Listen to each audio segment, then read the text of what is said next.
Dizem que, nas margens silenciosas dos rios da Amazônia, um homem aparece nas noites de festa. Ele é alto, bonito, usa roupa branca impecável e chapéu para esconder os olhos. Ninguém sabe de onde veio. Mas ele dança, encanta, seduz. E antes do amanhecer, desaparece. Para muitos, é só uma lenda. O famoso boto cor-de-rosa, criatura folclórica que se transforma em homem nas noites de lua cheia. Mas e se eu te dissesse que existem centenas de relatos reais, com nomes, datas e testemunhas, de mulheres que juram ter conhecido esse homem? E mais, crianças que nasceram meses depois desses encontros, sem pai conhecido, muitas registradas oficialmente como filhas do boto. Sim, isso aconteceu. Acontece até hoje. E o mais assustador é que todos ao redor fingem que é normal. Nas comunidades ribeirinhas do norte do Brasil, o mito do boto vai muito além do folclore.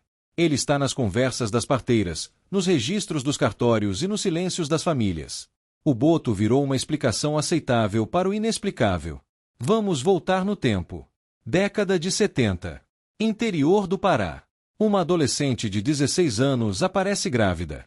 Diz que foi o homem do rio. Um estranho de branco que dançou com ela na quermesse e depois sumiu. Ninguém viu esse homem entrando. Ninguém viu ele saindo. Os vizinhos comentam. A mãe se cala. O pai ameaça. O caso termina com um parto em casa e o registro de nascimento com o nome do pai escrito apenas como Boto. Pode parecer brincadeira, mas há documentos oficiais que provam isso. Nos cartórios de municípios como Almeirim, Santarém e até pequenas vilas do Amazonas, existem certidões com esse nome. Algumas usam variações como desconhecido, Boto, outras apenas Senhor Boto.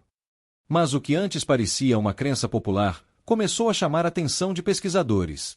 Em 1997, uma antropóloga da Universidade Federal do Pará reuniu dezenas de relatos de mulheres que afirmavam ter sido visitadas por esse homem.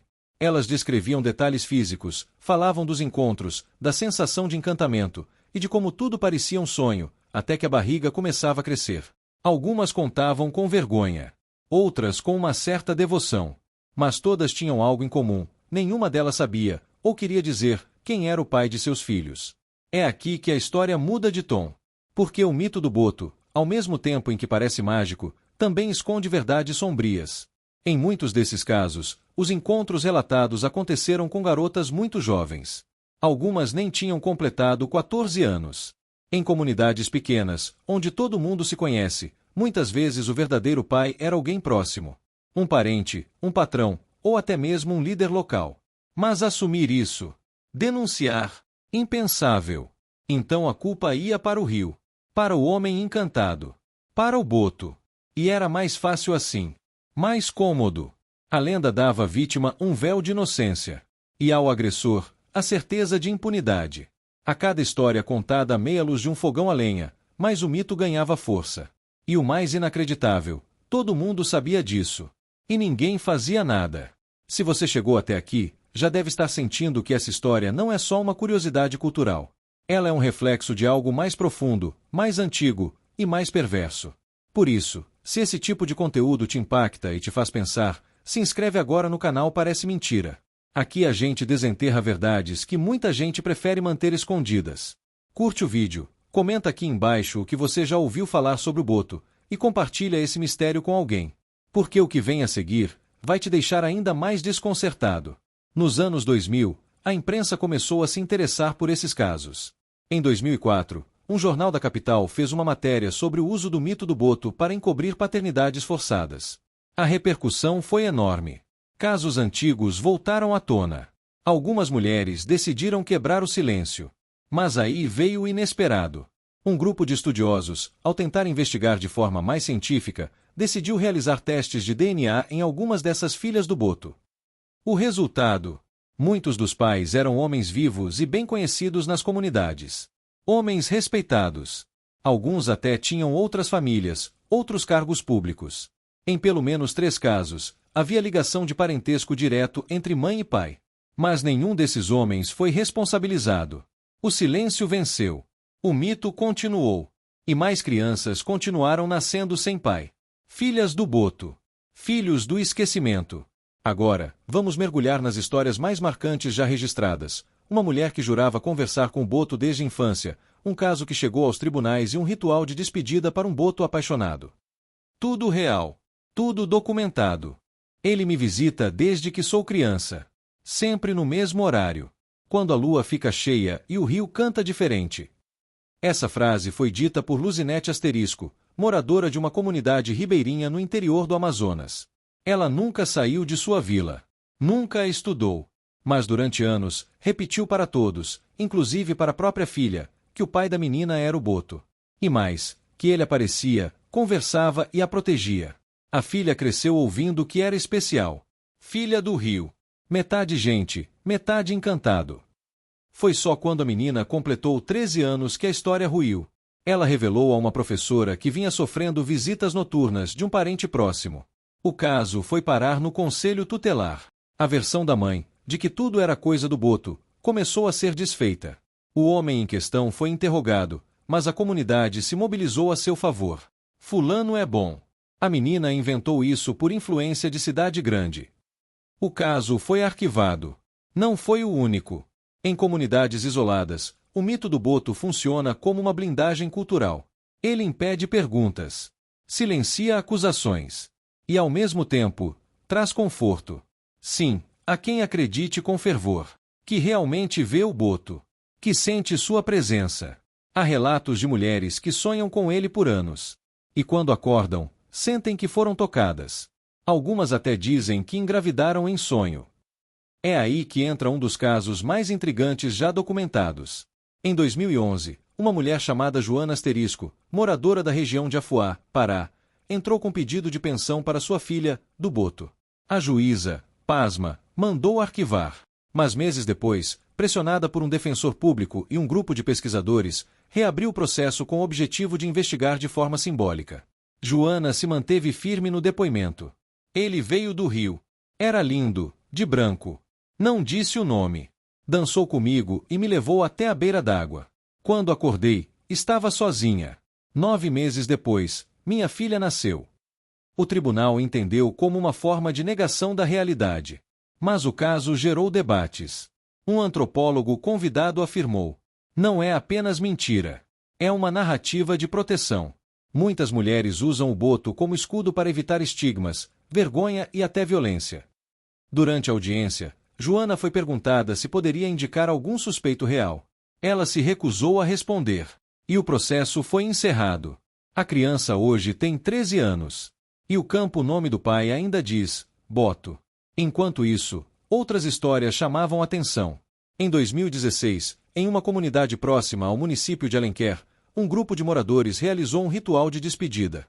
Diziam que um boto apaixonado havia morrido após não suportar mais viver longe de sua amada. Fizeram uma canoa fúnebre de folhas e colocaram flores. Choraram, cantaram e deixaram o pequeno barco seguir pela correnteza até sumir na curva do rio. Tudo isso é real. Registrado em vídeo por pesquisadores. Mas é impossível assistir sem sentir aquele arrepio na nuca. Não apenas por causa do ritual, mas porque, por trás da emoção, há algo que ninguém está dizendo em voz alta. Quem era essa amada do boto? Por que ela chorava tanto? Por que se recusava a falar com os visitantes? As respostas desapareceram no rio. Enquanto a lenda persiste como parte viva da cultura regional, a realidade segue silenciosa e, às vezes, cruel. Alguns estudiosos já propuseram que o mito do boto seja recontado nas escolas como símbolo de empoderamento, para alertar sobre consentimento e identidade. Outros defendem que ele deve ser enterrado de vez, pois está sendo usado há décadas para encobrir crimes reais. Mas a verdade é que o boto resiste. Ele vive nas histórias contadas à beira do fogo. Nos nomes que não aparecem nas certidões. Nas noites em que o rio parece se mover de forma estranha. E é por isso que essa história prende tanto. Porque ela está entre o encantamento e o abuso, entre o misticismo e o silêncio, entre o que a gente acredita e o que a gente finge não ver. Se esse conteúdo está te fazendo pensar, aproveita agora para se inscrever no canal Parece Mentira. Histórias assim, que misturam lenda, verdade e denúncia, precisam ser contadas e compartilhadas. Curte o vídeo, comenta o que você acha sobre esses casos e diga: o mito do boto protege ou aprisiona? Prepare-se para o desfecho dessa história. Porque às vezes, o maior mistério é o que a gente aceita como verdade. Em 1993, em uma comunidade próxima de Parintins, um boto foi encontrado morto à beira do rio. Era um animal comum da região, mas o povoado se mobilizou como se fosse uma tragédia pessoal. Fecharam o comércio, interromperam aulas e organizaram um velório. Sim, um velório de verdade. Com caixão artesanal, flores colhidas na mata e até uma certidão de óbito simbólica. Faleceu o Sr. Boto, morador do Rio Amazonas, vítima de saudade. A história correu rápido. Foi noticiada em jornais locais. Mas ninguém levou a sério. Até que, em 2010, um pesquisador encontrou a tal certidão guardada no cartório da vila. O mais impressionante, ela estava devidamente carimbada. Aquilo não foi apenas uma brincadeira comunitária. Foi uma cerimônia feita com fé, com dor e com uma mensagem. Para aquele povo, o boto não era uma invenção. Era alguém. Esse não é um caso isolado. Em 2007, em uma comunidade ribeirinha no estado do Acre, uma mulher apresentou uma foto antiga em preto e branco, afirmando que aquele homem, sorrindo de chapéu branco ao lado de uma festa junina, era o boto. A fotografia causou alvoroço. Alguns diziam reconhecer o rosto. Outros diziam que o homem nunca existiu. O que mais intrigou foi o detalhe revelado na ampliação da imagem. O homem da foto não tinha olhos. Apenas sombras escuras sob a aba do chapéu. A mulher, ao ser confrontada, respondeu apenas: "Ele nunca deixou que a gente visse os olhos. Nem na foto."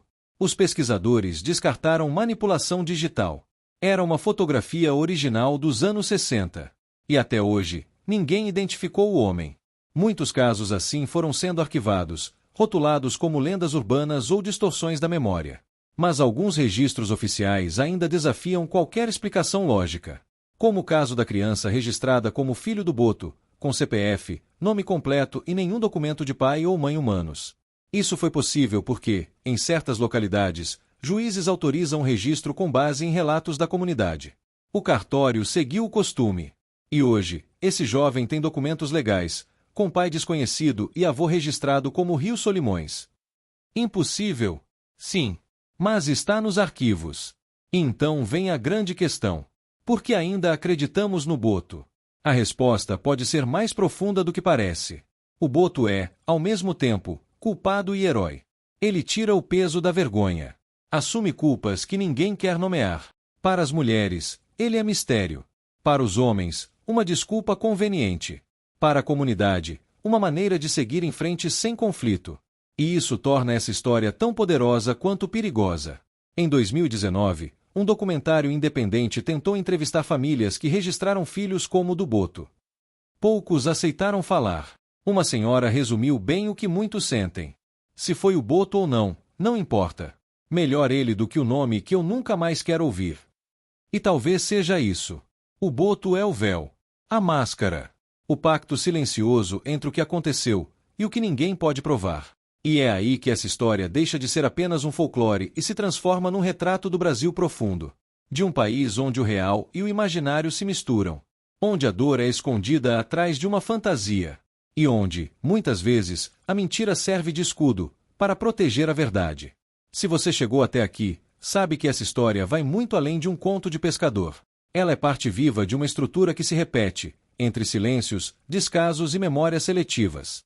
E se esse tipo de conteúdo te impacta como nos impactou ao pesquisar e montar esse roteiro, aproveita para fazer parte dessa jornada. Se inscreva agora no canal Parece Mentira, ativa o sininho, curta esse vídeo e comenta. Você acha que o mito do boto protege ou perpetua um ciclo de silêncio? Porque, no fim, talvez o boto exista sim. Não nas águas, mas nas sombras daquilo que a gente se recusa a encarar de frente. E o mais incrível de tudo, parece mentira, mas é real. Até o próximo mistério.